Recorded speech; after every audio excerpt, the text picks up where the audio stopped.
E aí, galerinha, tudo bem com vocês? Turma bonita, dando continuidade, né, às nossas aulas gravadas, o curso de História, só com questões para PMAL, você que vai fazer o concurso e vai ser aprovado, porque aqui a prova é a sua hora de falar dos assuntos que mais caem da questão da CESP, que é então o quê? Economia colonial.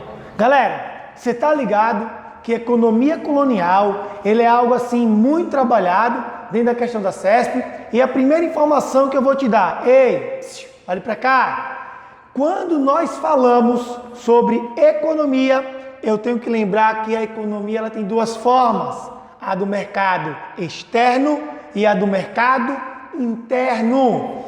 E aí, gente, nós trouxemos aqui, ó, 3 assuntos, 3 ciclos econômicos que normalmente são cartas marcadas na CESP.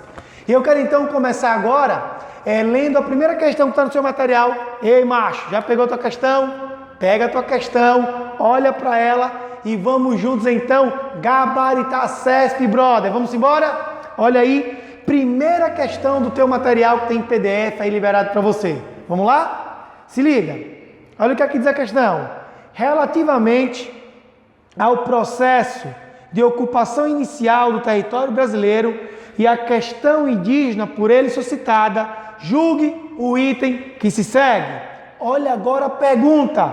O pau-brasil não gerou uma atividade econômica sistemática e nem determinou a ocupação efetiva do território brasileiro. E aí, concurseiro, está certo ou está errado? Olhe para cá. Vamos aqui para o quadro e depois você vai tomar a sua decisão na hora de marcar a questão. Vamos lá? Gente, quando eu falo de pau-brasil, você lembra da nossa última aula, que está lá, expansão marítima europeia? Portugal então chega aqui primeiro com o grande objetivo de encontrar ouro, só que não encontra ouro. Não encontrando ouro, e agora o que é que faz? Deixa para lá? E aí, quando chegou aqui, começaram a entender que os índios, os nativos brasileiros, tinham uma prática interessante. Qual era essa prática? De tingir as roupas com uma árvore aí. E aí eles começaram a entender que lá na Europa já sentia essa prática com outros vegetais. E aí os caras, poxa, isso pode dar certo. E aí então, como não se encontra ouro, a primeira atividade exploratória vai ser a atividade do pau-brasil. E galera, quando então se percebe que o pau-brasil dá para ser vendido lá fora, principalmente a tintura, aí eles vão começar agora a explorar. Mas exploraram tanto, principalmente em 3 expedições exploratórias, 1502, 1503, 1505, foi tão explorado que a árvore rapidamente ela já é colocada em extinção. Claro, existe pau-brasil hoje, mas não com a mesma quantidade que existia, porque a exploração do pau-brasil foi muito grande. E aí, como é que acontecia, gente, o esquema do pau-brasil? Olha para cá. O pau-brasil, eu tenho que lembrar de 2 palavrinhas. Primeiro, são as feitorias. Feitorias. Se liga aí, galera. Nas feitorias, primeiro, o que eram as feitorias? Muito simples. As feitorias era como fosse um armazém, ou seja, armazenava o pau-brasil. Pergunta, quem que fazia esse armazenamento? Eram os portugueses? Era não, galera, eram os nativos, eram os indígenas. Lembra um detalhe, quando Portugal chega aqui, diferente lá da Espanha, que na Espanha foi tiro, porrada e bomba, aqui no Brasil não, o Portugal chega naquela malemolência, tá ligado? Chega ali de forma mansinha e aí começa a questão que? Dessa relação pacífica com os nativos. E aí não era aqui, no esquema do pau-brasil, não era um processo de trabalho escravocrata. Ou seja, o indígena era ele que extraiu para o Brasil, limpava, cortava as toras e armazenava nas feitorias. Quando se passavam as expedições que iriam levar o pau-brasil, o que é que acontecia? Acontecia o escambo. Aconteceu o escambo. O que é o escambo, galera? Justamente você está pensando, é a troca, é aquela forma amistosa de então o pau-brasil ser pego pelo europeu e em troca dava alguma coisa ao indígena. O que é que dava ao indígena? Primeira coisa, arma de fogo. Oxe, por que arma de fogo? Ei, olhe para cá. Você tem que entender que o nativo vive em guerra com as outras tribos. E agora ela adquirir armamento fortalecia as suas tribos. Então, muito pau-brasil foi trocado por arma de fogo nessa forma de escambo. Outra coisa são as bugigangas. O espelho, talheres, entre outras coisas. Aí você pode pensar assim, poxa, o europeu enganou o índio. Gente, não é bem assim. Sabe por quê? Tem um cacique na documentação histórica que vai dizer assim, ó, por que vocês portugueses vêm de tão longe para pegar madeira? Na terra de vocês não há madeira que possa vos aquecer? E aí, gente, lembra, o pau-brasil para o nativo, para o indígena, servia apenas como aquecimento, fogueira.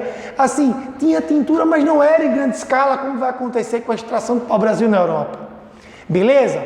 Então, essa forma de, Portugal veio aqui e enganou os indígenas, não é tão assim, porque os indígenas também se apropriaram dessa troca. Beleza? Sacou? Agora vamos lá. O pau-brasil, gente, servia para quê? 3 coisas nós podemos relacionar o pau-brasil. A galera normalmente quer dar apenas uma, que é a tintura, tingir os tecidos, mas não é verdade.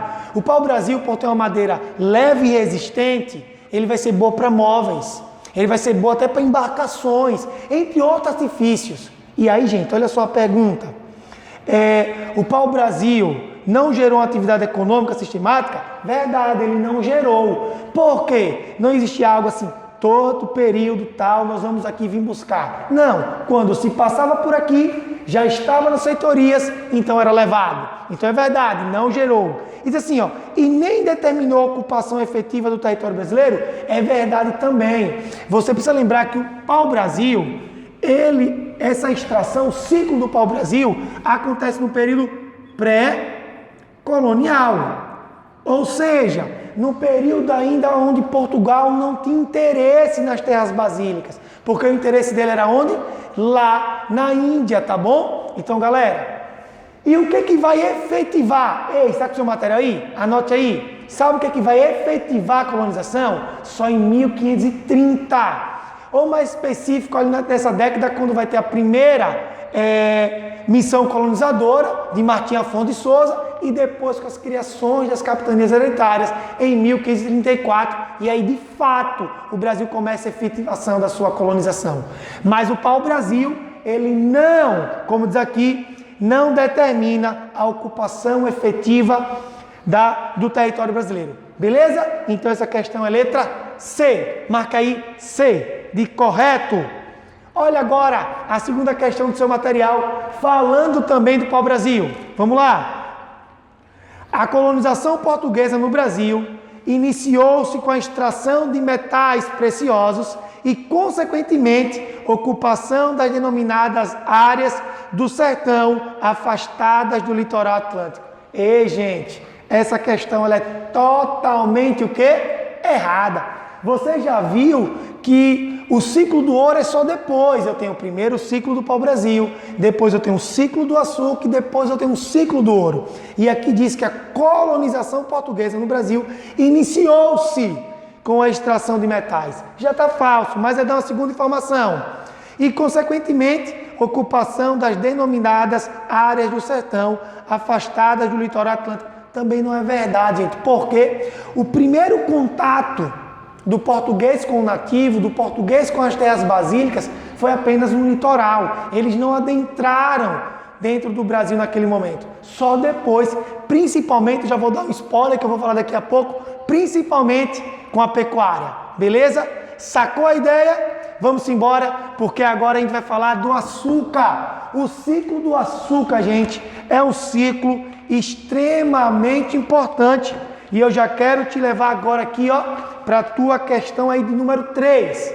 Pegou teu material? Pega aí, que nós vamos então falar um pouquinho agora sobre esse açúcar. Beleza? Olha só o que diz a questão do número 3.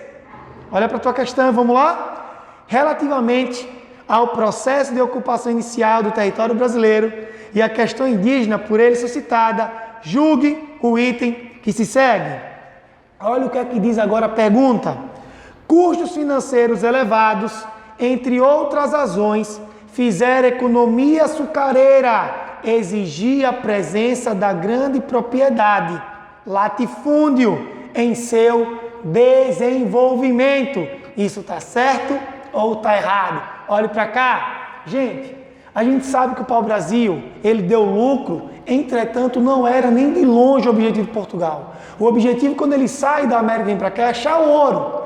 O pau-brasil vai dar certo, vai lucrar, mas ainda não era tão grande assim. Temos que lembrar que agora também Portugal está enfrentando crises econômicas. E aí, quando ele manda o primeiro colonizador, o objetivo é ver se a terra dá boa para plantar o quê? Quando o Martim Afonso de Sousa chega aqui, ele percebe que a plantação de açúcar vai dar certo, da cana de açúcar vai dar certo, e com isso então produzir açúcar, porque lá nas ilhas colonizadas na África por Portugal já dava certo o açúcar. E aí no território em maior escala, isso tinha muito a dar certo. Aí o que é que acontece aqui no açúcar? Os caras então vão jogar duro. E gente, quando eu falo de açúcar, eu preciso lembrar de algumas coisas. Primeira informação, deixa eu deixar meu material aqui de lado. Primeira informação, quando eu falo de açúcar, eu tenho que lembrar da região Nordeste. Por quê? Gente, lá do Rio Grande do Norte até o Recôncavo Baiano vai bombar o açúcar. O Nordeste vai ser a grande região do país agora nesse cenário econômico, principalmente nesse período colonial. E aí olha para cá para tu não esquecer. A primeira capital do país qual é? É Salvador. Ou seja, consegue ali centralizar a América Portuguesa. Isso vai ser muito bom também para o desenvolvimento do Nordeste a priori. Então não esquece, falo de açúcar, eu preciso falar do Nordeste. Segunda coisa, quando eu falo do açúcar, eu também tenho que falar de uma palavrinha mágica. Qual é ela, professor? É o plantation. Beleza, mas o que é que seria o plantation? Olha agora como tu vai acertar a questão. O plantation, galera, simboliza um latifúndio, monocultor e escravista. Pera, Luiz, traduz isso aí. Latifúndio, grande propriedade de terra. Monocultor, apenas uma cultura de produção, que é a cana, é o açúcar. E escravista, tem uma mão de obra escrava. Então, turma, fica ligado que eu não tenho como falar do açúcar e não falar do plantation. Uma outra coisa também, quando eu falo do açúcar, eu preciso necessariamente falar também do engenho. E quando eu falo do engenho, eu tenho que lembrar que é a grande propriedade rural. E aí, galera, se liga só, o engenho tem algumas partes. Quais são as principais partes do engenho?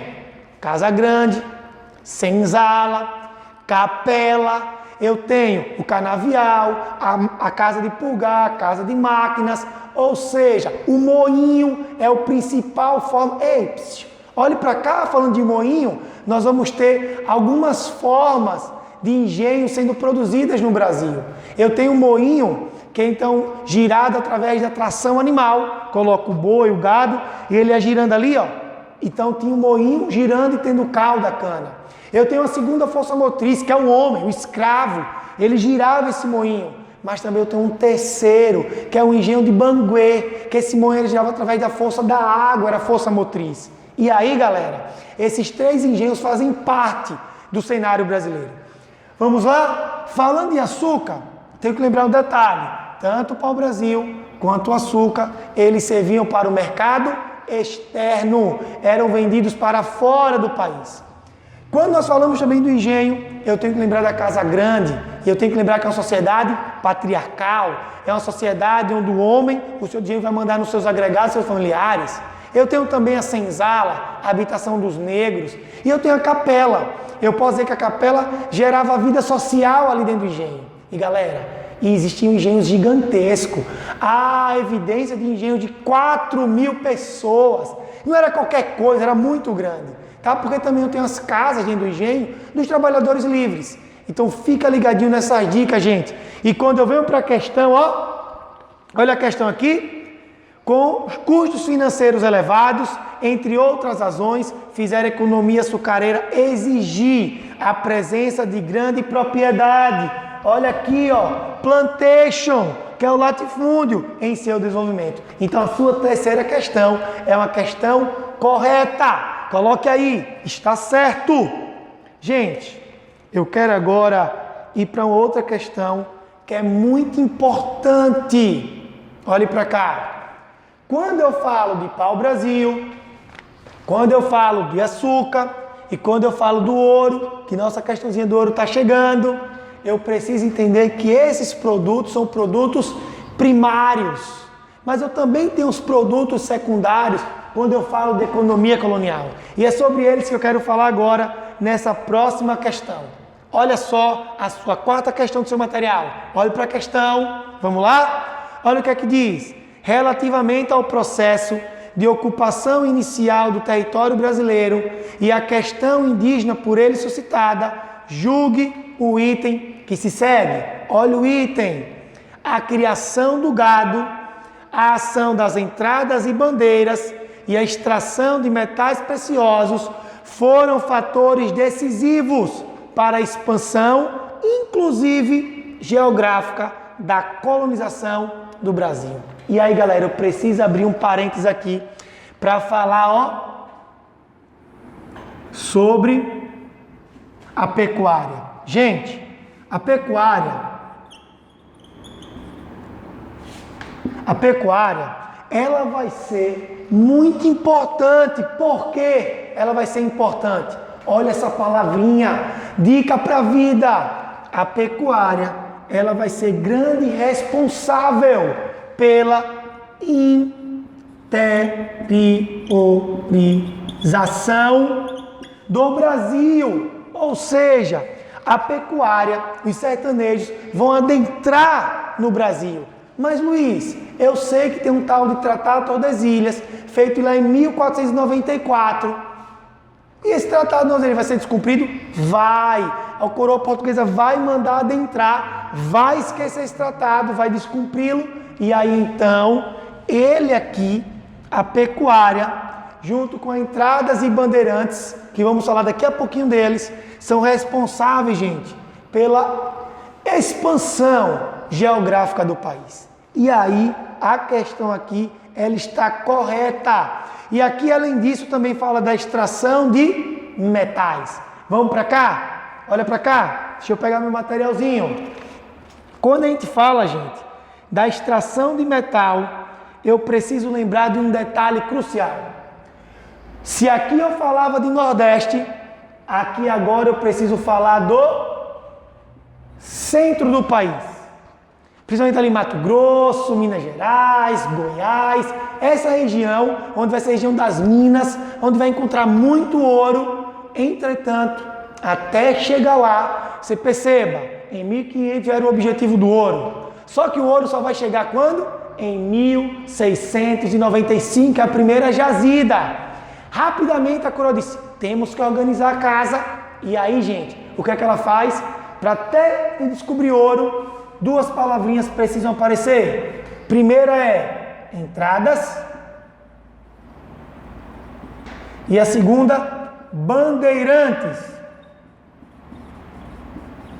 Gente, o que eram as entradas e o que eram os bandeirantes? Olhe para cá. Tanto entradas quanto bandeirantes, particularmente, eram iguais.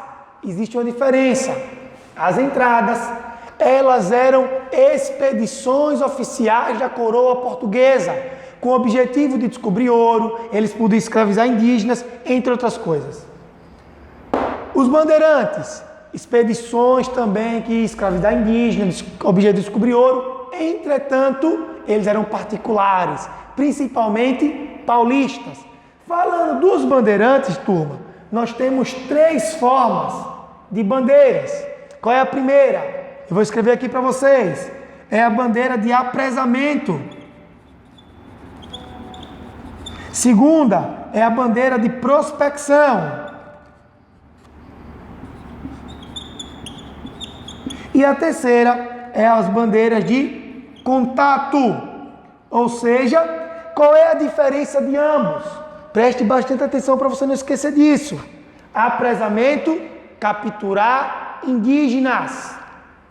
Prospecção, eu tenho agora a de explorar os metais preciosos. E a de contato era a destruição dos quilombos, porque nesse período também eu tenho o auge dos escravos fugindo, o auge de Palmares, e aí eu tenho os quilombos crescendo. Beleza? E aí, gente, tanto a pecuária, que era uma atividade secundária, tanto entradas e bandeirantes e a descoberta do ouro na região das Minas são importantes para aqui, ó, aumento geográfico do país. Então, se você ler sua questãozinha aqui, ó, vai dizer assim, ó, a criação de gado, a ação das entradas e bandeirantes e a extração de metais preciosos foram fatores decisivos para a expansão, inclusive geográfica, da colonização brasileira. Certa resposta, gente. Essa resposta é correta. Vamos com tudo, que nós temos uma prova da PEN para gabaritar. Beleza? Mais uma questãozinha. Pega aí sua quarta questão. Desculpa, sua quinta questão. Beleza? Olha o que aqui diz a quinta questão. Acerca da configuração territorial da América Portuguesa, julgue se ou é o seguinte item. A criação de gado foi a primeira atividade produtiva, promotora da interiorização mais profunda da colonização. E aí já fica fácil com a explicação passada, gente. Se liga aí, ó. Pecuária, ela vai ser sinônimo da interiorização do Brasil. Sacou a ideia? Gente, economia colonial sempre é um assunto que é carta marcada na prova da CESP.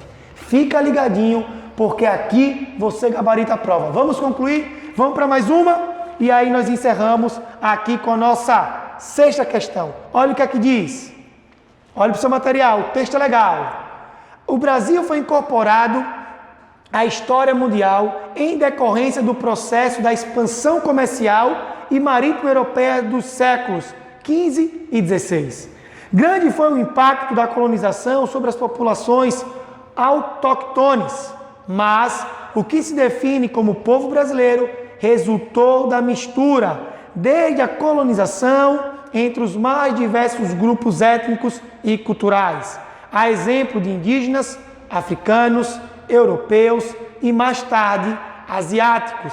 Em geral, os padrões que definiram a colonização atendiam aos interesses do nascente capitalismo mercantil europeu e ao próprio dinamismo interno da economia colonial. Nas primeiras décadas do século XIX, em plena era revolucionária que convulsionava o velho mundo, a colônia emancipou-se de sua metrópole. Olha agora a pergunta a respeito desse aspecto que marcaram os primeiros séculos da história brasileira. Julgue o item seguinte. Vamos para o item? A mineração no século XVIII, conquanto centrada nas chamadas Sertões das Gerais, de Goiás e de Mato Grosso, consolidou o Nordeste como centro político administrativo da colônia, com a capital mantida em Salvador para melhor controle do ouro explorado. E, gente, isso é certo ou é errado? Olha para cá, turma bonita. Isso é totalmente errado. Sabe por quê? Olhe para cá. A capital ela vai ser transferida em 1763. É transferido de Salvador para o Rio de Janeiro. Então essa questão ela não pode ser verdadeira, porque diz que o Nordeste ficou mantido como centro político e administrativo e que a capital ficou mantida. É uma alternativa falsa. Então coloque é de errado. Ei, psiu, olhe para cá. Gente, para concluir esse momento do ouro, eu preciso te lembrar um detalhe. O ouro, ele vai ser descoberto em 1695. É a primeira jazida de ouro. Olha só como Portugal era o grande interesse de Portugal era o ouro. Rapidamente ele vai organizar isso. Já em 1702, ele cria a Intendência de Minas. Qual era o objetivo da Intendência de Minas? Era então cobrar os impostos. Qual era o grande imposto que era sempre cobrado? Era o quinto. Depois eu tenho a captação e eu tenho a derrama. E aí, gente, rapidamente a coroa já organiza o mecanismo administrativo do ouro. E aí, em 1725, eles então criam a Casa de Fundição. E aí, rapidamente, o ouro ele é organizado e aí então é controlado pela coroa portuguesa. Turma boa, fica ligadinho porque aqui no PH, com o tio Luiz e o Vem Historiar, a história é contada de um jeito diferente. Valeu, tamo junto e até a próxima. Vem com a gente que a aprovação é sua.